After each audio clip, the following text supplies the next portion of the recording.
ಕಣ್ಣಲ್ಲಿ ನೀರು ಬಂದಾಗ ಕರಗದವನು, ನಾ ಬರೆದ ಈ 3 ಸಾಲಿಗೆ ಕರಗುವನೆ, ಇದ್ದಾಗ ಸತ್ತೋಗು ಅಂದವನು, ಸತ್ತಾಗ ಎದ್ದು ಬಾ ಎಂದರೆ ಏನು ಪ್ರಯೋಜನ. ಈ ಲೈನ್ ನಂಗೆ ತುಂಬ ಇಷ್ಟ ಆಯಿತು. ಇಕ್ಕದಿಕ್ತಾರೆ ನಾಮ ಯಾವಾಗ ಸೊಟ್ಟಿಗೆ ಇರ್ತಾರೆ ಎಲ್ಲರೂ.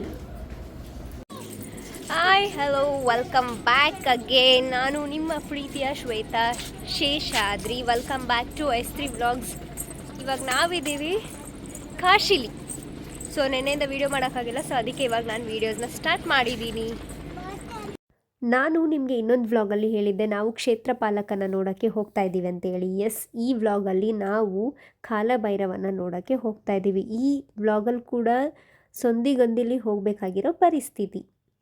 ಕಾಶಿ ಟೆಂಪಲಿಂದ ಈ ಟೆಂಪಲ್ಗೆ ಹೋಗೋಕ್ಕೆ ಮಿನಿಮಮ್ 2.5 ಕಿಲೋಮೀಟರ್ ಇರುತ್ತೆ. ಎಲ್ಲ ಕಡೆನೂ ಆಟೋಗಳು ಅವೈಲಬಲ್ ಇರುತ್ತೆ. ನಿಮಗೆ ಮಿನಿಮಮ್ ಅಂದರೆ 250 ರುಪೀಸ್ನ ಚಾರ್ಜ್ ಮಾಡ್ತಾರೆ.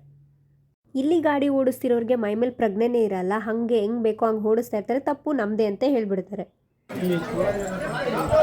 ಹೋಗ್ತಾ ಇದೀವಮ್ಮ ಕಾಲ ಭೈರವೇಳು.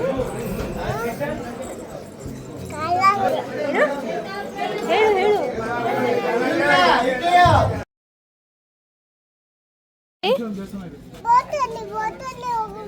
ಓಕೆ ಬಾ. ಇಲ್ಲಿರೋ ಯಾವ ಟೆಂಪಲ್ ಒಳಗಡೆ ಕೂಡ ನಿಮಗೆ ಮೊಬೈಲ್, ದೊಡ್ಡ ಬ್ಯಾಗು ಯಾವುದು ಅಲೋ ಇರೋದಿಲ್ಲ. ಅಲ್ಲಿ ಚಿಕ್ಕ ಚಿಕ್ಕದಾಗಿ ಅಂಗಡಿಗಳಿರುತ್ತೆ. ಆ ಅಂಗಡಿಗಳ ಹತ್ರ ನಿಮ್ಮ ಬ್ಯಾಗು, ಮೊಬೈಲು, ಸ್ಲಿಪ್ಪರ್ಸ್ ಎಲ್ಲ ಅಲ್ಲೇ ಬಿಟ್ಟು ನೀವು ಅಲ್ಲಿಂದ ಟೆಂಪಲ್ಗೆ ಹೋಗಬೇಕು. ಸೊ ಅದಕ್ಕೋಸ್ಕರ ನಾನು ನನ್ನ ವ್ಲಾಗಲ್ಲಿ ದೇವಸ್ಥಾನಗಳನ್ನ ತೋರ್ಸೋಕ್ಕೆ ಆಗ್ತಾಯಿಲ್ಲ.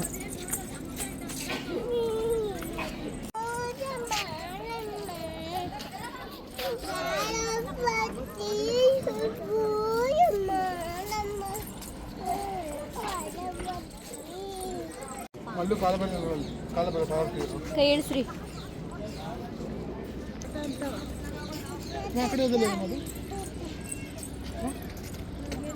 ಏನ್ ಬರಲ್ವಾ ನೀನ್ ಇವಾಗ? ಏನ್ ಹಂಗ್ ಬಂದ್ರೆ ನಾಳೆ ಬರ್ತೀಯಾ ಅಲ್ಲಿಗೆ? ಅಪ್ಪ ಅಲ್ಲಿದ್ದಾರೆ, ಬಾ ಎದ್ದೇಳು. ಗುದಿಸ್ತೀನಿ ಬಾ, ಗುದಿಸ್ತೀನಿ ಬಾ. ಎದ್ದು ಬಾ, ಮತ್ತೆ ಎದ್ದು ಬಾ. ರೀ ನೋಡಿ, ಇವಳು ಅಮ್ಮ ತರ ಬರ್ತಾಳಂತೆ. ಹ್ಞೂ ಬಾ ಬಾ, ಹ್ಞೂ ಬಾ. ಅಂಬ ಬರುತ್ತಂಗೆ.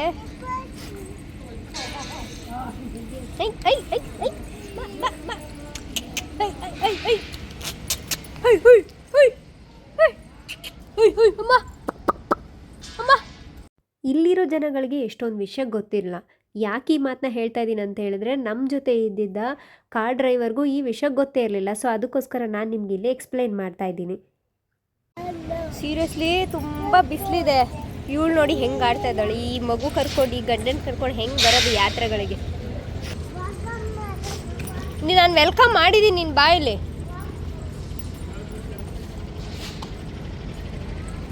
ಇವಳು ಕೈ ಬಿಟ್ಟು ಎಲ್ಲಿ ಬೇಕೋ ಅಲ್ಲಿ ಓಡ್ತಾ ಇದ್ದಾಳೆ. ಇವಳಿಂದ ನಾನು ಓಡ್ಬೇಕು. ಇಲ್ಲಿ ಬಾರೆ, ಮೂಗಲ್ ಗೊಂಡೆ ಸರ್ಕೋ.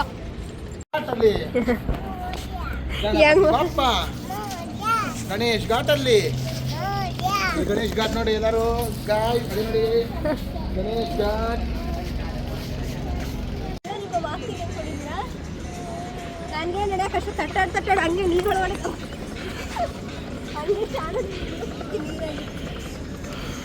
ಆಯ್ತು ಹೇಳಮ್ಮ. ನಿನ್ನ ಕೈ ಆಗ್ತಿಲ್ಲ ನಡೆಯಕ್ಕೆ ಹೇಳಿ. ಹೇಳು ನಾವು ಗಾಯಸ್ ನೋಡಿ, ಗಾಯಸ್ ನನ್ನ ಮಗ ಗೋಳಕ್ಕಂತ ಏನು ಹೇಳು. ಕರ್ಕೊಂಬ. ನಾನು ಕೊಡ್ಸಲ್ಲ, ನೀನು ಕೊಡಿಸು. ಹಾಂ ಶ್ವೇತಾ, ನನ್ನ ಬಳಿ ದುಡ್ಡಿಲ್ಲ ಅಂತಮ್ಮ.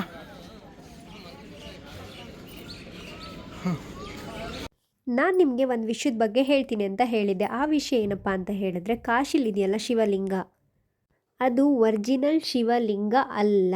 ಯಾಕೆ ಅಂತ ಹೇಳಿದ್ರೆ, ಎಷ್ಟೊಂದು ಜನ ಅಂದ್ಕೊಂಡಿದ್ದಾರೆ ಅದೇ ನಿಜವಾದ ರಿಯಲ್ ಶಿವಲಿಂಗ. ಆದರೆ ಅಲ್ಲಿ ಇರೋರಿಗೆ ಗೊತ್ತಿಲ್ಲ ಇದು ನಿಜವಾದ ಶಿವಲಿಂಗ ಅಲ್ಲ ಅಂತ ಹೇಳಿಬಿಟ್ಟು. ಇದು ನನಗೂ ಸ್ವಲ್ಪ ಮಾತ್ರನೇ ಐಡಿಯಾ ಇತ್ತು.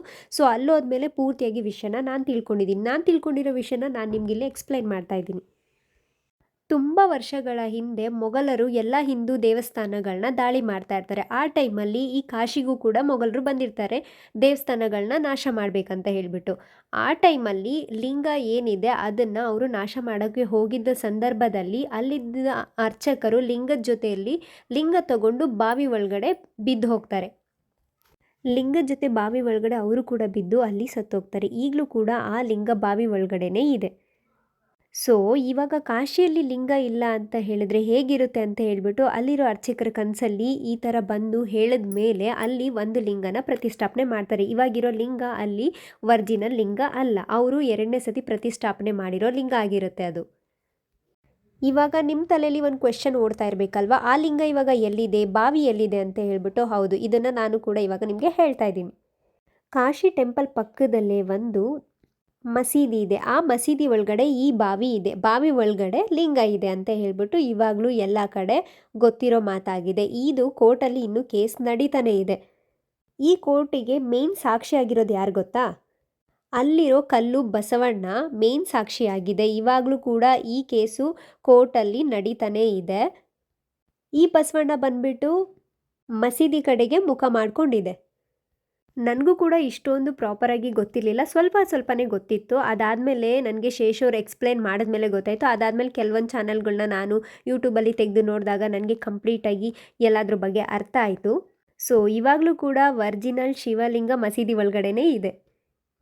ಆ ಮಸೀದಿ ಒಳಗಡೆ ಇನ್ನೊಂದು ನಮ್ಮದು ಹಿಂದೂ ದೇವಸ್ಥಾನ ಕೂಡ ಇದೆ. ಅದು ಏನಂತ ಹೇಳಿದ್ರೆ ಮಂಗಳ ಗೌರಿ ಅಂತ ಹೇಳಿಬಿಟ್ಟು. ಆ ಮಂಗಳ ಗೌರಿಗೆ ವರ್ಷದಲ್ಲಿ ಶ್ರಾವಣ ಮಾಸದಲ್ಲಿ ಪೂಜೆ ನಡೆಯುತ್ತೆ. ಅದೆಂಗಪ್ಪ ಮಸೀದಿ ಒಳಗಡೆ ಇರೋ ದೇವಸ್ಥಾನದ ಒಳಗಡೆ ಪೂಜೆ ನಡೆಯುತ್ತೆ ಅಂತ ಅನ್ಕೋತಾ ಇದ್ದೀರಾ? ಹೌದು. ಸೊ ಇವಾಗಿನ ಅರ್ಚಕರು ಪ್ರೆಸೆಂಟ್ ಯಾರಿರ್ತಾರಲ್ವ, ಅವ್ರ ಫ್ಯಾಮಿಲಿ ಶ್ರಾವಣ ಮಾಸದಲ್ಲಿ ಮಸೀದಿ ಒಳಗಡೆ ಹೋಗಿ ಅದ್ರ ಕೆಳಗಡೆ ಸ್ಟೆಪ್ಸ್ ಇದೆ, ಆ ಸ್ಟೆಪ್ಸ್ ಇಳಿದ ಮೇಲೆ ಅಲ್ಲಿ ಮಂಗಳ ಗೌರಿ ಇದೆ. ಆ ಮಂಗಳ ಗೌರಿಗೆ ಶ್ರಾವಣ ಮಾಸದಲ್ಲಿ ಪೂಜೆನ ಮಾಡ್ತಾರೆ. ಅದು ಮಸೀದಿ ಒಳಗಡೆಯಿಂದ ಹೋಗಿ ಅರ್ಚಕರ ಫ್ಯಾಮಿಲಿ ಮಾತ್ರ ಹೋಗಬೇಕಾಗಿರುತ್ತೆ. ಮೇನ್ ಘಾಟ್ ನನಗೇನು ಇಲ್ಲಿ ಎಕ್ಸ್ಪ್ಲೈನ್ ಮಾಡೋಕ್ಕಾಗಲ್ಲ. ಸೊ ವಿಡಿಯೋಸ್ ಮಾತ್ರ ಕ್ಯಾಪ್ಚರ್ ಮಾಡ್ಕೊಂಡಿರ್ತೀನಿ, ಆಮೇಲೆ ವಾಯ್ಸ್ ಓವರ್ ಕೊಡ್ತೀನಿ. ಇದು ಎಷ್ಟು ವರ್ಷದ ಹಳೇದಿದು, ಸಕ್ಕತ್ತಾಗಿದೆ ಆರ್ಟಿಕಲ್ಸ್. ಇಲ್ಲಿರೋ ಸೌದೆಗಳನ್ನೆಲ್ಲ ಅವ್ರು ಯೂಸ್ ಮಾಡೋದು ಜಾಸ್ತಿ. ಇದು main ghat. I don't know ನಂಗೆ ಹೆಂಗೆ ಕೇಳಿಸ್ತಿದೆ ವಾಯ್ಸ್ ಓವರ್ ಇದರಲ್ಲಿ. ವೀಡಿಯೋಸ್ ಮಾತ್ರ ಕ್ಯಾಪ್ಚರ್ ಮಾಡ್ಕೊತಾ ಇದ್ದೀನಿ. ಏನು ಗೊತ್ತಾ, ಇಷ್ಟು ಧೈರ್ಯವಾಗಿ ಮಾತಾಡೋಕ್ಕೆ ಇಲ್ಲಿರೋರ್ಗೆ ಯಾರಿಗೂ ಕನ್ನಡ ಬರಲ್ಲ, ಅದಕ್ಕೋಸ್ಕರ ಮಾತಾಡ್ತಾ ಇದ್ದೀನಿ. ಓ ಇದೆಲ್ಲ ಬಾಡಿಗಳನ್ನ ಸುಡೋಕ್ಕಂತ ಇಟ್ಟಿರೋದು. ಯಾವ ಥರ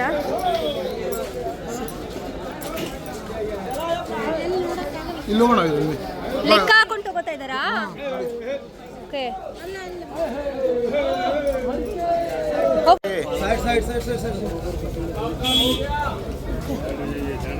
ಸೊ ಇವಾಗ ಬಾಡಿ ಬಂದಿದೆ ಅನ್ಸುತ್ತೆ, ಇವರು ಸುಡಕ್ಕಂತ ತಗೊಂಡು ಹೋಗ್ತಾ ಇದ್ದಾರೆ ಇಷ್ಟು ಸೌದೆಗಳು.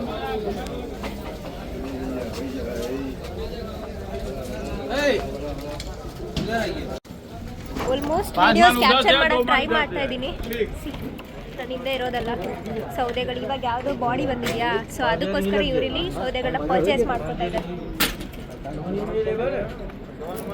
ನಮ್ಗೆ ಗೊತ್ತಿಲ್ಲ ವಿಡಿಯೋಸ್ ಹೆಂಗೆ ಬರ್ತಿದೆ ಏನಂತ ಹೇಳ್ಬಿಟ್ಟು. ಅಲ್ಲಿ ಶೋ ಈ ಗೈಸ್ ಯಾವ ಥರ ಇರುತ್ತೆ ಕಾಶಿಲಿ ಅಂತ ಹೇಳ್ಬಿಟ್ಟು. ಸೊ ಇಲ್ಲೊಂದು ಸಿಚುವೇಶನ್ ಈ ಥರ ಇರುತ್ತೆ. ಇದೆಲ್ಲ ಸುಟ್ಟಿರೋದು ಇದೆಲ್ಲ. ಓ ಅಲ್ಲೊಂದು ಬಾಡಿ ಇದೆ ನೋಡಿ, ಅಲ್ಲಿ ಆ ಬಾಡಿನ ಇವಾಗ ಇಲ್ಲಿ ಸುಡ್ತಾರೆ. ಪ್ರೋಸೆಸ್ ನಡೀತಾ ಇದೆ. ಸೊ ದೇ ಆರ್ ಡಿಸ್ಕಸಿಂಗ್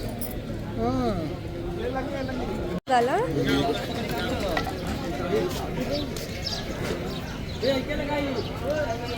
ಇವಾಗ ಜಸ್ಟ್ ಇದು ಹಚ್ಚಿದೆ.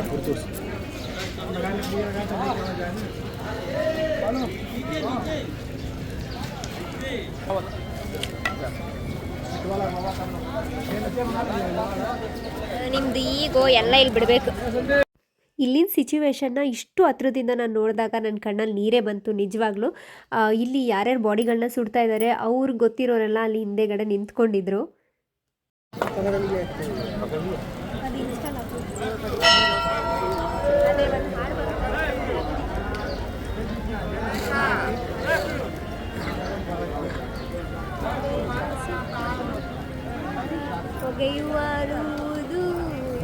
ಏನಮ್ಮ ದೇವರಿಗೆ ಈ ಹೆಣ್ಣುಗಳೇ ಇರುತ್ತಲ್ಲ, ಫಸ್ಟ್ ಯಾವ್ದು ಇರುತ್ತಲ್ಲ ಅದು ಕೊನೆಗೆ ರಾತ್ರಿ ಅಡ್ಕೊಂಡು ದೇವ್ರಿಗೆ ಮಾಡ್ತಾರೆ.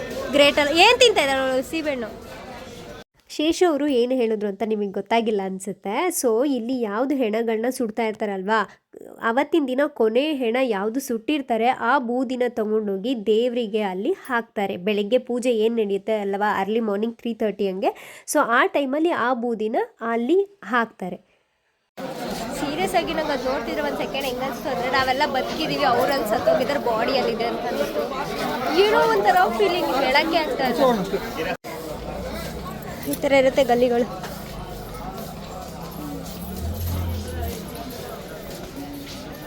ಅನಿಸ್ತದ ನೋಡಿ, ನಂಗೂ ಹಂಗೆ ಅನಿಸ್ತು.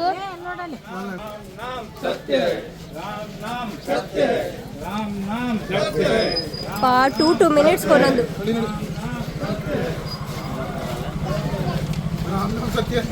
ಏನು ನೋಡಿದ್ರಲ್ವಾ, ನಾವು ನಡ್ಕೊಂಡು ಹೋಗ್ಬೇಕಾದ್ರೆ ನಮ್ಮ ಮುಂದೆನೇ ಒಂದು ಬಾಡಿ ಪಾಸ್ ಆಯಿತು. ಹಾಗೆ 2 ನಿಮಿಷಕ್ಕೂ ಬರ್ತಾನೆ ಇರ್ತಾರೆ ಹೆಣಗಳು. ಅಲ್ಲಿರೋರ್ಗೆ ಏನು ಅನ್ಸೋದಿಲ್ಲ. ನಾವು ಈ ಥರ ಅಪರೂಪಕ್ಕೆ ಹೋಗಿರ್ತೀವಲ್ಲ, ನಮಗೆ ಅದನ್ನು ನೋಡಿದಾಗ ಒಂದು ಸ್ವಲ್ಪ ಕಣ್ಣಲ್ಲಿ ನೀರು ಬರೋದಾಗಲಿ, ಮನಸ್ಸಲ್ಲಿ ಬೇಜಾರಾಗಲಿ, ಈ ಥರ ಎಲ್ಲ ಆಗ್ತಾ ಇರುತ್ತೆ. ನನಗೂ ಕೂಡ ಹಾಗೆ ಆಯಿತು ಈ ಸಿಚುವೇಶನ್.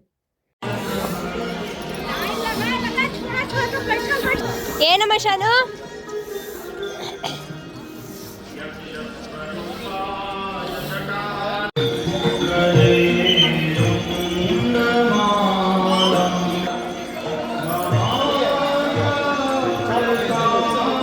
ಅಮ್ಮಂದಿರ ಲೈಫ್ ಹೆಂಗಿರುತ್ತೆ ಗೊತ್ತಾ, ನೋಡಿ ತೋರಿಸ್ತೀನಿ.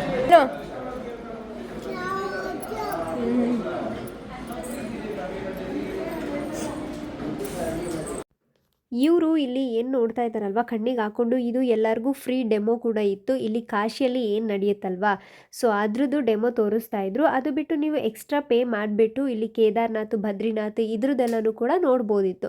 ಸೊ ಇವರಿಲ್ಲಿ ಇದನ್ನೇ ನೋಡ್ತಾ ಇದ್ದಾರೆ ಹತ್ತಿರದಿಂದ. 360 ಡಿಗ್ರೀಸ್ದು ಆ ಕಡೆ ಈ ಕಡೆ ಸುತ್ತಮುತ್ತ ಎಲ್ಲದನ್ನು ನೋಡ್ಬೋದು. ಸೊ ಇವ್ರು ಇವಾಗ ಅದನ್ನು ನೋಡ್ತಾ ಇದ್ದಾರೆ. ಇವರಿಬ್ರು ನೋಡಬೇಕಾದ್ರೆ ನಾನು ನೋಡಿದ್ರೆ ಇವಾಗ ಶಾನುನ್ ಯಾರು ನೋಡ್ಕೋತಾರೆ ಅಂತ ಹೇಳ್ಬಿಟ್ಟು ಫಸ್ಟು ಇವರಿಬ್ರನ್ನ ನೋಡಕ್ಕೆ ಬಿಟ್ಟಿದ್ದೀನಿ. ನಾನು ಶಾನ್ವಿಕನ್ನು ನೋಡ್ಕೋತಾ ಇದ್ದೀನಿ. ಇವ್ರದ್ದೆಲ್ಲ ಮುಗಿದ್ಮೇಲೆ ನಾನು ನೆಕ್ಸ್ಟಲ್ಲಿ ಹೋಗೋಣ ಅಂತ ಹೇಳಿ ವೆಯ್ಟ್ ಮಾಡ್ತಾ ಇದ್ದೀನಿ.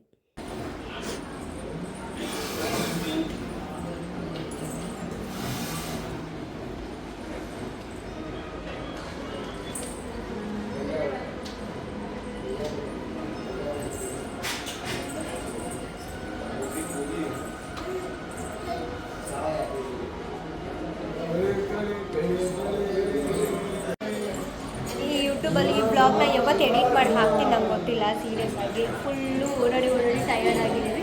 ಸೊ ಇವರಿಲ್ಲಿ ಏನು ಡೆಮೋ ನೋಡ್ತಾ ಇದ್ದಾರೆ. So must visit. ಸೊ ನಾನೇನು ನೋಡಿದ್ದೀನಿ, ನಂದೇನು ಎಕ್ಸ್ಪೀರಿಯೆನ್ಸ್ ಇದೆ ಅದನ್ನು ನಾನು ನಿಮ್ಮ ಜೊತೆ ಬ್ಲಾಗಲ್ಲಿ ಶೇರ್ ಮಾಡ್ತೀನಿ. ಏನು ಗೊತ್ತಾ, ಅವರಲ್ಲಿ ಒಳಗಡೆ ಇದ್ದಾರೆ. ಬೆಳಗ್ಗೆಯಿಂದ ನಾನು ಪ್ಯಾಂಪಸ್ ಹಾಕಿಲ್ಲ, ಇವಾಗ ವಾಶ್ರೂಮ್ ಹೋಗಲ್ಲ ಅಂತ ಹೇಳಿದ್ರು. ಪ್ಯಾಂಪಸ್ ಹಾಕಿದ್ದೀನಿ. ಪ್ಯಾಂಪಸ್ ಹಾಕಿದ್ಮೇಲೆ ಹೇಳ್ತಿದ್ದೆ ಕಕ್ಕ ಬಂದಿದೆ, ಕಕ್ಕ ಮಾಡ್ತಾ ಇದ್ದೀನಿ ಅಂತ. ಏನು ಮಕ್ಕಳಪ್ಪ, ನಾವೇನು ಇಲ್ಲಿ ಬಂದಿದ್ದೀವಿ, ಇದನ್ನು ನೋಡಿದ್ವಿ ಅಂತ ಹೇಳ್ಬಿಟ್ಟು ಅಷ್ಟಕ್ಕೆ ಶೇಷವ್ರ ಸಮಾಧಾನ ಆಗಲಿಲ್ಲ. ಇದನ್ನು ಇಲ್ಲಿ ಇವರು ಪರ್ಚೇಸ್ ಮಾಡಿ ಮನೆಗೂ ಕೂಡ ತಗೊಂಡೋಗ್ತಾ ಇದ್ದಾರೆ ಬೇರೆಯವ್ರು ನೋಡೋಕ್ಕೆ. ಕಾಶಿ ಟೆಂಪಲ್ ನೋಡಿದ್ಮೇಲೆ ಪಕ್ಕದಲ್ಲೇ ಅನ್ನಪೂರ್ಣೇಶ್ವರಿ ಟೆಂಪಲ್ ಇದೆ. ಎಲ್ಲರೂ ಮಸ್ಟ್ ವಿಸಿಟ್ ಮಾಡಲೇಬೇಕು. ಸೊ ಅಲ್ಲಿ ಟೆಂಪಲ್ ನೋಡ್ಕೊಂಬಂದಮೇಲೆ 24 ಅವರ್ಸು ಅಲ್ಲಿ ಅನ್ನದಾನ ನಡೀತಾ ಇರುತ್ತೆ. ಸೊ ಅಲ್ಲಿ ಹೋಗಿ ಊಟ ಮಾಡ್ಕೋಬೋದು. ನಾವು ಕೂಡ ಅಲ್ಲೇ ಊಟ ಮಾಡ್ಕೊಂಡು ಬಂದ್ವಿ. ಸೊ ಇವಾಗ ನಮಗೆ ಸೀರೆನ ತಗೋಬೇಕು. ಇಲ್ಲಿ ಬನಾರಸ್ ಸೀರೆ ಫೇಮಸ್ ಅಂತ ಹೇಳ್ತಾರೆ. ಸೊ ನಾವು ಹೆಂಗೂ ಹೋಗಿದ್ವಲ್ಲ ಅಂತ ಹೇಳ್ಬಿಟ್ಟು ಅಲ್ಲೇ ಅಂಗಡಿಲಿ ಬನಾರಸ್ ಸೀರೆಗಳನ್ನ ಪರ್ಚೇಸ್ ಮಾಡ್ತಾ ಇದ್ದೀವಿ.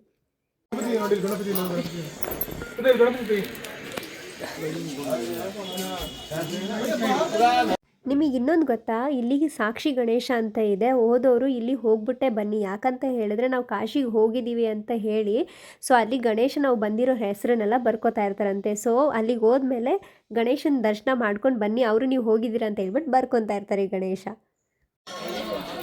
ಕಾಶಿಗೆ ಬಂದು ಏನು ತೊಗೋಬಾರ್ದಂತಾರೆ, ಆದರೆ ನಾವು ಇಷ್ಟು ಸೀರೆ ತೊಗೊಂಡು ಹೋಗ್ತಾ ಇದ್ದೀವಿ. ಸೊ ಮನೆಗೆ ಒಂದ್ಮೇಲೆ ರಿವೀಲ್ ಮಾಡ್ತೀವಿ ಯಾವ ಕಲರ್ ತೊಗೊಂಡಿದ್ದೀವಿ, ಯಾವ್ಯಾವ ಸೀರೆ ತೊಗೊಂಡಿದ್ದೀವಿ ಅಂತ. Reasonable price, you can purchase also.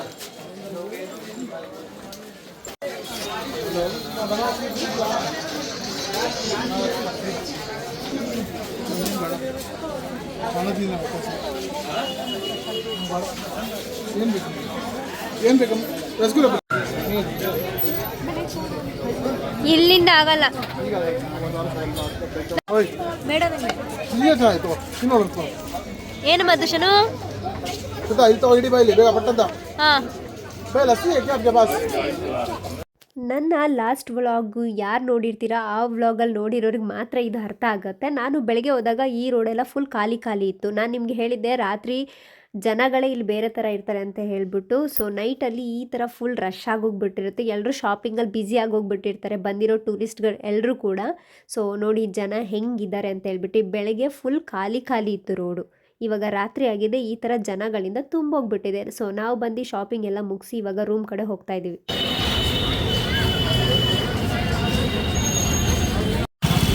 So Kashi ಬ್ಲಾಗ್ನ ನಾವು ಇಲ್ಲಿಗೆ ಎಂಡ್ ಮಾಡ್ತಾ ಇದ್ದೀವಿ. ಇವಾಗ ರೂಮಿಗೆ ಹೋಗಿ ರೆಸ್ಟ್ ಮಾಡಿ ತೊಗೊಂಡಿರೋದನ್ನೆಲ್ಲ ನೋಡಿ ಸೊ ಎತ್ತಿಟ್ಕೊಂಡು ನಾಳೆಗೆ ಅಯೋಧ್ಯೆಗೆ ಹೋಗ್ತೀವಿ.